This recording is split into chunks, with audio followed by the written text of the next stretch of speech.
I would like to start by inviting our keynote address speaker here. We have Mr. Rakshit from Birla Opus. Mr. Rakshit Hargave is the CEO of Birla Opus, Aditya Birla Group, a position he assumed in November 2021. Birla Opus, with an investment of around 10,000 CR, is the world's largest paint startup. It aims to increase the industry's decorative paint capacity by 40% in its first year. Rakshit brings extensive consumer industry experience, having worked with multinational companies in India and abroad. Previously, he headed Nivea APAC business from Bangkok and led the company's South Asia, Africa, and global distribution development from Dubai. He also served as managing director at Nivea India, successfully scaling the business over 6 years. Rakshit has held key roles at Unilever, Domino's Pizza, Nestle India, and Lakme Lever. He started his career at Tata Motors after graduating in engineering from IIT BHU and later earned an MBA from FMS New Delhi. He's currently based out of Mumbai and he enjoys traveling, rock music, photography, reading, and following various sports. I'd like to formally invite Mr. Rakshit here on the stage to provide his keynote. Thank you so much.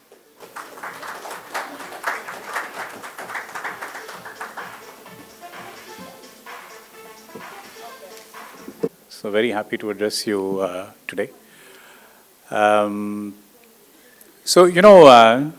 Like in the introduction it was said, I am the CEO for Birla Opus. And Birla Opus as a brand is actually fairly new. It's only about 8 to 9 months old. But I'm sure that most of you would have seen it, whether it's on television or whether it's on different media. So I will take some time to maybe share the story of how Aditya Birla Group has invested in this startup and where the idea is to bring about some disruption in the paint industry.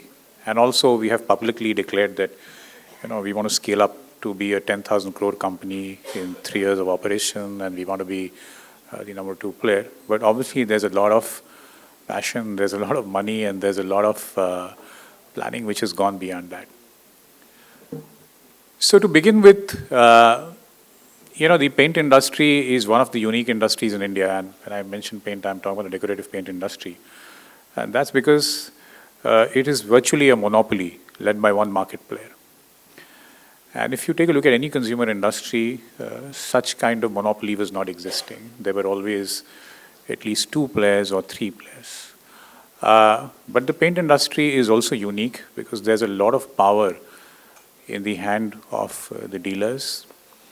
Also, to be able to make your presence clear, you have to set up factories on the ground with fairly high capex. And you need to invest a lot of money and time on the influencer channel, which is largely contractors and painters, because individuals don't know this category so well. So this is unlike FMCG or other categories where you consume on a daily basis and where you have a point of view because you consume it more frequently. Paints, people consume it maybe once in 5 to 7 years. Usually the experience of a paint job is not really pleasing because there's always a bit of headache involved. Many people try and delay it. Obviously, when they get into the job, then there's a high level of involvement because there's aspect of color, there's aspect of beauty, there's aspect of transformation. But as soon as the job is over, people kind of get out of the category, and hence their involvement with the category is intense, but only for the period when they are largely involved. So how do you build a brand in such a segment where consumers enter once in 5, 6 years and you have a strong market player and the defensive moats with dealers and with large number of influencers and contractors is very high. But yes, the opportunity is that there is one large player and there are other players who just follow the market leader. So there is obviously the opportunity for maybe the Aditya Birla Group to create the other brand which competes with the market leader. So we made the announcement in 2021 that we want to enter the paint industry, and then we said that we will invest 10,000 crores in capex only. There's a lot of other cash which goes beyond capex. We have already invested about 9,200 crores of the capex in the business. So let me detail this startup model on the basis of what we call as a 5D model. So I will take about 15-20 minutes, and then maybe we can have about 10 minutes for Q&A. So the 5D model works as we define on the basis of how do you design the business, how do you develop the business, how do you distribute, how do you disrupt, and how do you delight. And each of these verticals has a meaning. So for the design of the business, see, we put a lot of people on the ground even before we started selling paints. So we actually had the second largest paint selling and distributing organization even before we launched it. We set up our R&D about 4 years ago, and the whole process of design meant that in the very first year, we wanted to launch the whole assortment of decorative paints which is available with competition, and also add some products from our side which are a first time in the market. Now you can imagine the other companies have spent 20 years, 50 years in trying to introduce this range, but we said no, we want to do it in the first year. And actually on the first day when we launched in April, we already had 75% of the portfolio of the market ready on day one to be able to sell. So what we did, we set up a greenfield R&D, we got in a lot of scientists. We said that we will develop all formulations in-house. Now, on many paint products, whether they are emulsion paint, solvent paint, many of the things are similar. So for the end consumer, he says, whichever paint I put on the wall, ultimately it looks nice. So how does it matter? But, when you talk to somebody who's slightly more specialized, he says that no, what you put inside the paint actually shows the difference, and the difference starts to appear after the first year, second year, third year. But what happens by the time people have forgotten what they've painted, and then they end up paying the cost of a bad paint job. So we developed our own formulations in-house. We developed all the emulsions and resins in which you can infuse properties which are difficult to copy and difficult to replicate, everything in-house. So we did not buy anything significant from Dow or a BASF. We developed everything ourselves. So what that has done is that it has allowed us to develop about 150 products. We already have about 1,300 SKUs in the market. We have first-time benefits, and many of them are being heavily advertised. We have been one of the biggest advertisers this year, which in some way you would have caught across television. So say, for example, the first scuff resistance paint. Whenever you pull a chair in your house, sometimes you get a mark against the wall. No company had that product, and we brought that product. We developed a product which is spatter-proof. Most of the painters and contractors who do the job in the house, at the end of the day, they spend half an hour, cleaning themselves up and cleaning the walls because there's a lot of paint that spatters. So we've developed anti-spatter paint, which saves 20 minutes to 30 minutes for the painters who used to spend that time on cleaning up after doing the painting. Now they can invest that 30 minutes in doing paint. So, from a apply-supply proposition, actually they find that over a period of time, they can do more work in the same time. For a lot of the economy products, we've used certain additives, which increases the coverage by about 15%. So a painter who does a job, he is able to cover 15% more area. So, the whole process of designing was taken very seriously, and, we have about 120 people, 120 scientists who work in Taloja. And the attempt was that as a startup, how do I think afresh from a consumer's lens, and how do I bring in products which do the hygiene job, but also add the plus that is needed to really create a wave in the market. There are many examples, which I can take later. A lot of it is available on YouTube. You can check out. The second was develop. You see, the largest paint company in the world, Sherwin-Williams, they came to India about 15 years back, but they didn't set up a factory. To that extent, it requires a bit of guts to put capex in India, because unless you have a foot on the ground, the dealer community and the investors don't believe that you are here for good. Because you have to state your intent by saying that I'm here and I have no option of going back. So we said that we will invest 10,000 crores of capex in setting up 6 greenfield manufacturing plants. So let me just try to explain to you the audacity of this task. we are in the first year going to add 40% to India's capacity of manufacturing decorative paints. So obviously it's a disruption. When somebody comes and in 1 year adds 40% of the country's capacity, there's going to be reorganization of the market. There are people who are going to face the shock. There are some people who might face even tougher times. But we said it's important. And we also want to geographically space ourselves because paint is heavy on logistic cost. Moving a can of paint, 1 liter can of paint with a specific gravity of 1.2, weighs quite a lot. And you sell paint in 1 liter, 4 liter, 10 liter, 20 liter, and then you have 150 products. Each product comes in about 4 or 5 bases. So the number of SKUs and the supply chain channel on which I'll brief is quite intense. So we said we will develop 6 greenfield factories, and we've set them up in Haryana, in Punjab, in Maharashtra, in Karnataka, in Bengal,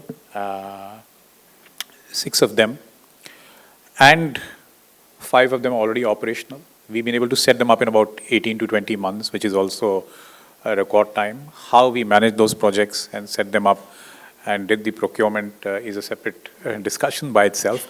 But the 6th one will also start next quarter in Kharagpur. So we will be fully operational with 6 plants. But what this has done, this is allowed to set up very modern plants. And by modern, I mean they are a generation ahead of competition. As a startup, we took the pains to put in the best automation that is needed, the best advanced warehousing models. We've put in advanced MES and DCS for control systems to make sure consistency on quality. We've put in best logistics system, whether it's the truck in, truck out, or the logistics and the softwares which decide what is the most optimal modeling for sending products out. Because when you load a truck in paints, you end up loading 150 SKUs on one truck. Because the developing of the distribution model itself is a challenge. So we've developed and set up 150 depots in the last year, in 12 months, which is the largest network in the country. And the challenge of sending from each factory without having any historical information. I don't have any baseline data. Whatever I have is market intelligence that I've been able to create. But I have also made the promise that, like the market leader, I will serve the paint to you within 4 hours of you placing an order, and I will try and match the market leader. So you can imagine that as a startup, the complexity of managing 1,300 SKUs in 150 depots in the first year itself with automated systems, without any SNOP history, how do you put those products and how do you ensure that the 50,000 dealers that I want to enroll in the first year across India, I'm already present in 6,000 plus towns in 9 months. Without any history, when he places an order, I'm promising that I will give you all the products within 4 hours. So that's a startup distribution model and sales and operation planning. And we're getting fairly good service levels. So it's not that we are able to match the market leader on day one, but we are reaching very close. And we are very much better than a lot of other competitors who have been in the market for 20 to 40 years. So the development and putting up the factories with the best equipment, automation, allows me and gives me the advantage that as a late player, these are things which I can do with a generational leap as compared to. And that courage was shown by Grasim and our chairman in terms of saying that, no, we need to put this up and we need to put it up in an amazing manner. So developing the manufacturing was another onerous task, but we already covered 90% of the journey. And the proof of the pudding is that we have amazing acceptance in the market and we're gaining market share. There's a lot of action which is happening on the other ends, which you are reading. The investors want to know a lot, although we don't want to share much at the moment. We will share at the right time. On the distribution model, paint dealers are a tough nut to crack because they believe that they're selling a paint and they're making good margins. What is the need to bring in a new brand? What's there in it for me? And it's not like FMCG where a kirana shop happily takes new brands. Brands which don't sell by themselves fall off. The brands which sell stay there. Or like a supermarket retailer who tries to negotiate on your terms of trade. And if you give him good terms of trade and if you're a big company and if you're a strong brand, then he puts your brand on the shelf. Thankfully in India, we don't have the situation where people are able to demand listing fees to such an extent. Although there were some retailers who tried extracting listing fees, but they're not existing at the moment. But still, it's a lot more difficult in paint because the whole ecosystem of contractors who buy from certain dealers, their credit lines is difficult to change. But we said that we will do that.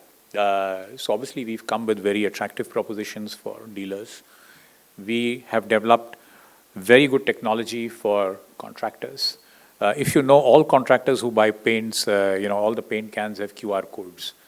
And then we also put tokens inside the paints. But we made our QR code more dynamic, where through a track and trace model, I'm able to tell which which can of paint was scanned by which painter in which geotag location on which day. So an industry where sellout data is not well documented because 70% of the paint is sold on chits. It's not that you get a bill for it because people also don't ask for it. I have created a system where, as compared to competition, I have much better knowledge of what is selling from which paint dealer and who is the contractor who's buying it through a track and trace system, which is implemented from the factory down to the end consumer who buys it. So this gives me a lot of information, and this allows me, as we are now entering into our 8th and 9th month, as I have been talking in the public domain wherever possible, that this is going to give us a critical advantage as we move ahead. There's a lot of scanning which also happens in other paint companies, but we did one interesting thing is that we don't allow scanning to happen at the paint shop. We've geo-locked them for about 100 meters because a lot of contractors who visit paint stores were scanning on the sly without buying the can, and then they were using the points and transferring it to their account. So one of the challenges is that how do you prevent misappropriation? But as a startup, we had the advantage of being able to plan our systems. The other one innovation that I want to talk about is that the tinting machine or the shade generator, which is there in the paint shop, we have developed a new mechanism, along with one of the leading IT companies, where I'm able to get information of what is being tinted on a live basis. Today, for other paint companies, it's not live. You have to go down, you have to put a data card, you have to download, then bring it to your office, take the printout and see. But I know which product, which shade is being tinted in which dealer. I'm able to map it on a live basis, which allows me to do the following. The paint industry is also, used to a lot of what you call is loading. A lot of paint companies load a lot of paints, and then these guys carry 2 to 3 months inventory. So what we've done is that with this, we tell the paint dealer that, listen, I know exactly what sells from you, because the paint dealer himself does not know, because he's not billing, he's not doing proper billing, that what sells from his store more. But with the system, I'm able to tell him that these 10 products and these kind of shades sell more from you, so I will invoice you more of that. So my promise is that I will do the same business with much lesser working capital, giving you much better return on capital employed. And we are quite confident because one of the challenges of this industry is that a lot of paint dealers are not making money. Profitability is less. So the profitability that they can get from Birla Opus is better because I can also do the same business with you, which is lesser working capital. And that is starting to show, its strength in the market.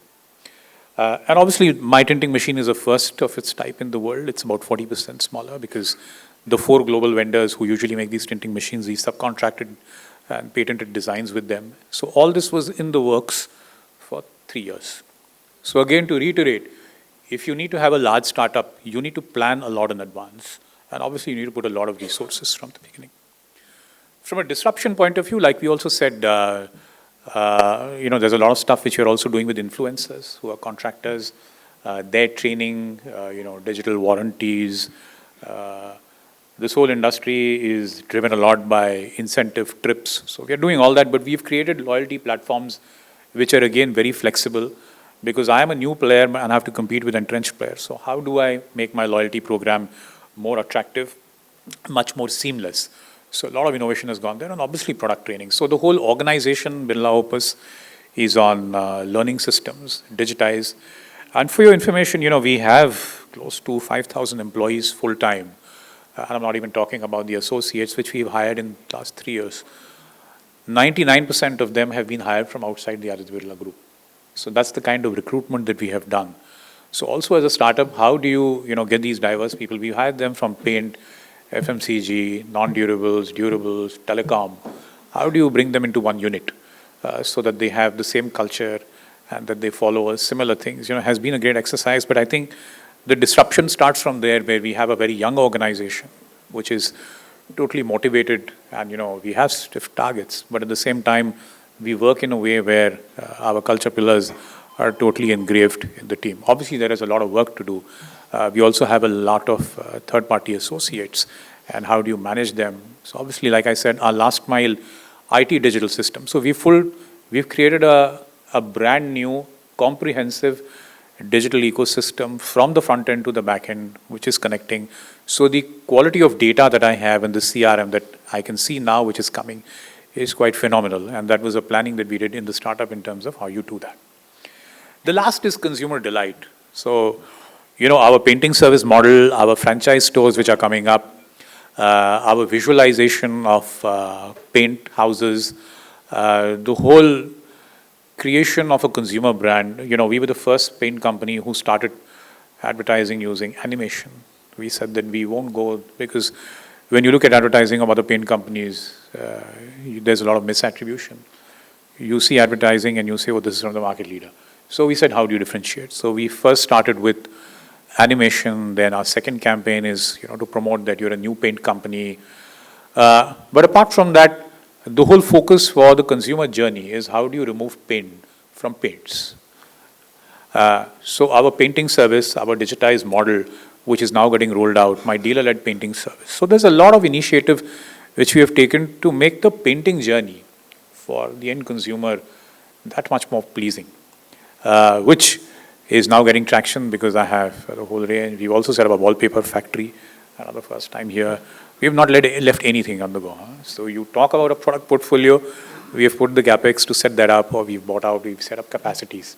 But having done all this, and there's a long journey that we have in front, I think few important messages is that having belief in what you're doing, having a very detailed plan, and having a lot of commercial savviness is very important, because a big plan like this entails spending a lot of money, and obviously we will not be making profits from day one. So how do you make sure that you have your margin plan, and how do you have your customer acquisition plan, and you repeatedly go back and keep testing it, whether you're on the path or you're slightly behind, because your funding requirements also depend on that. The other thing is, building this ecosystem of people together from diverse industries, which is important, because if you don't have the right team for a new startup, you will fall flat. And luckily, we've got some of those levers right, and we have a strong team. And the fourth thing is, because it's a consumer startup at the end of the day, understanding the consumer and do a lot of research, but then act fast. So research is an enabler for us to act fast and not to become paralyzed to want even more information. So we keep simplicity as a key variable, that you try and understand, but then you act fast. And then there's a lot of hard work. I can tell you that the amount of hours that our team is putting on the ground is quite phenomenal. But I guess everybody is looking towards the longer vision. So Birla Opus is a very interesting story. It's just been in the market for 8 months. But we've already covered a lot of dashboards. There's a lot of coverage, and it's available across India. Any of you wants to get a paint job done, you can get connected with Birla Opus. Not that I'm selling, but yes, it's an amazing scale startup with a lot of support from the group, and obviously we are all there to make a difference. Thank you.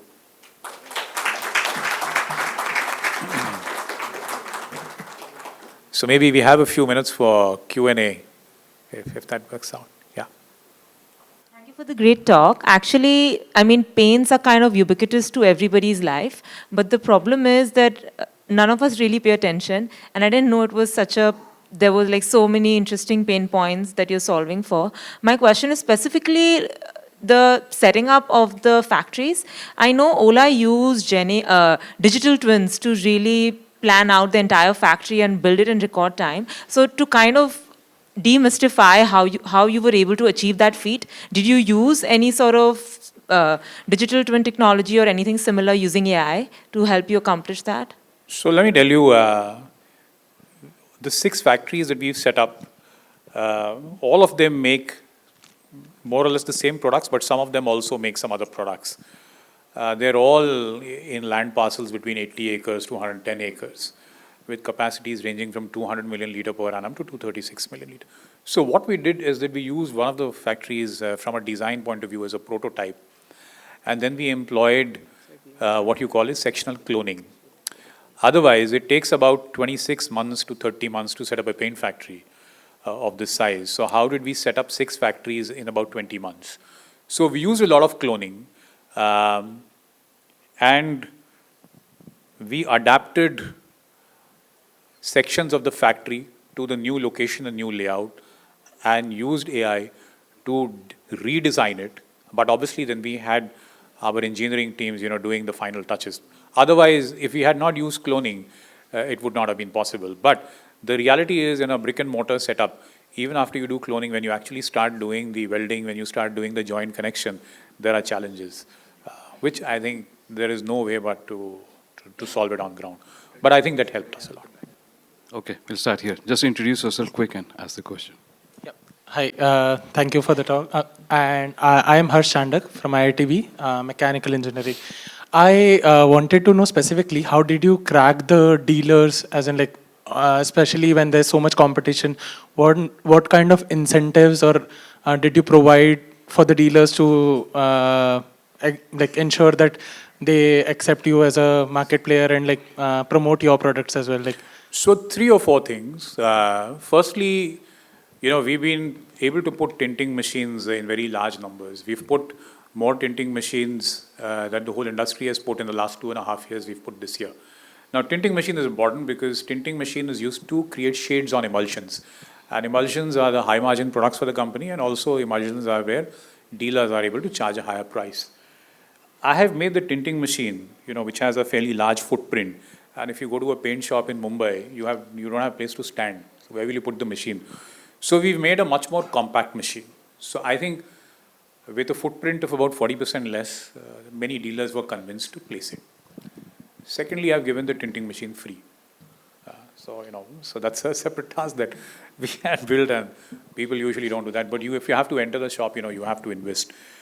Thirdly, our Dealer Connect program, the whole dealer management system on SAP is absolutely generational ahead. So from the very first day, the dealer on his operating system with which he works, he is able to see everything: pricing, product features, where does he stand on the scheme, margin, his whole account reconciliation. So we made it so easy for the dealer and totally digitized that on the app or on the web, he logs in and he sees his total status with the company. And I use nudges. We're working with a couple of companies where intelligent nudges are sent to him that, okay, to now qualify for the next year, you need to do 250,000 rupees of sale in the next 10 days. So I think the dealer sees, obviously, that the system that we've put is good, and that motivates him to work. Fourthly, the commercial benefit that we're giving him is obviously more than what competition offers. I think money talks. And we've also been smart in designing of our schemes, where the scheme is designed in such a way that there is less undercutting, if you understand. Otherwise, because of undercutting, many dealers end up selling at a lower price and they don't make money. So with us, that's not the problem, because we have designed the pricing and scheme mechanism in such a manner that the dealers are making more profit. So all this put together, plus all the media money pull that we've been able to generate, and product quality. Like I said, our original emulsion and resins, we've been able to infuse quality which is so far superior that many painters and contractors who have adopted us are not going to give us up. They're saying that I want to use Birla Opus. Similarly, they're recommending it to other painters, contractors. So we can see that our adoption and share gain is rising very fast. And then the whole ecosystem gives you that positivity. Right. I think we'll just leave for 2 last questions. Be quick, please. Yeah. So, hi, I'm Suryansh. I'm money manager. And so I have just a quick question. So do you think someone with 10,000 crore can create the same business as yours? As you have said, like you have done the 9,000 crore capex. And if yes, how you are going to protect your market share? And the next thing is, how much market share you are trying to achieve? So I didn't get your question. That if someone else can set up another business with that money? Yes. See, the paint market is not a very large market at the end of the day.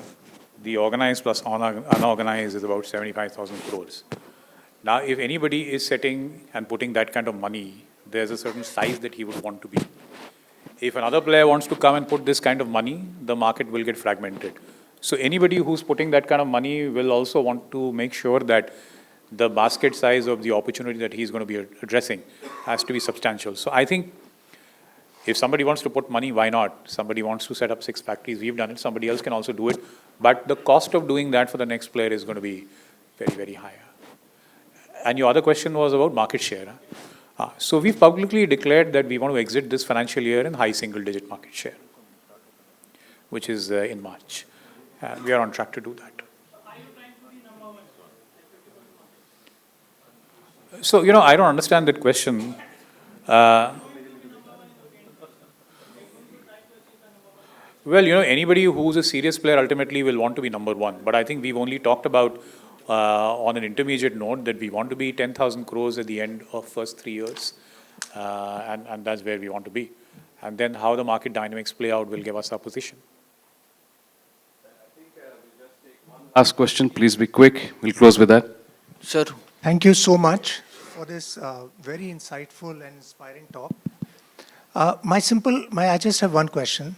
See, a startup, besides so many other things, is defined by the culture, right? Which is about, experimenting, doing errors, making mistakes, losing money, and so on and so forth. I mean, they're maybe working a little bit in a chaotic manner, in an unstructured manner.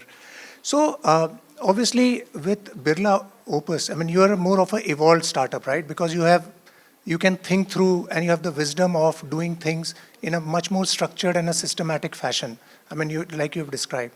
So do you still have that somewhere, DNA of that startup, which we all associate with, and how do you deal with it? So, which is what is a misnomer that because we are a Birla company, we are organized. We absolutely work chaotically. The number of variations, iterations, and testings that we do. But obviously, we have sanity also at the top to make sure that we ensure that what comes out of it is then implemented. So the culture of the company is based on agility, care, courage, vibrancy, and innovation. And people, live these culture pillars very truthfully. So there is a lot of chaos. See, everything is designed afresh. We went to the market with 2 weeks of UAT for the whole digital ecosystem that we've developed, which is more evolved than a market leader. A leap of faith. So obviously there are problems. You keep working, you keep doing that, but you don't stop because having put this money, if I wait for 1 more month, 2 more months, 3 more months to launch, you are losing money. So we said that we will test, we will work very hard, we will go to the market, and we will keep refining, which is what we are doing. I think we'll close with that. Sir will be available. Please, you can interact with him just outside of the panel. With that, Kriti.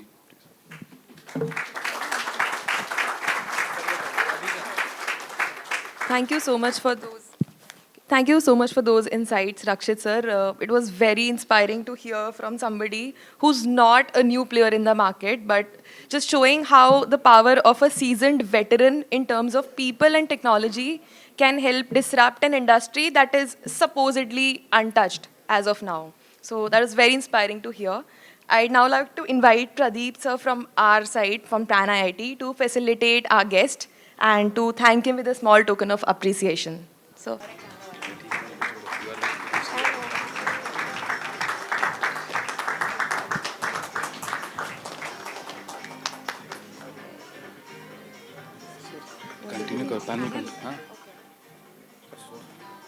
So as we thank Rakshit, so just to capture the way we were looking at our keynote speaker.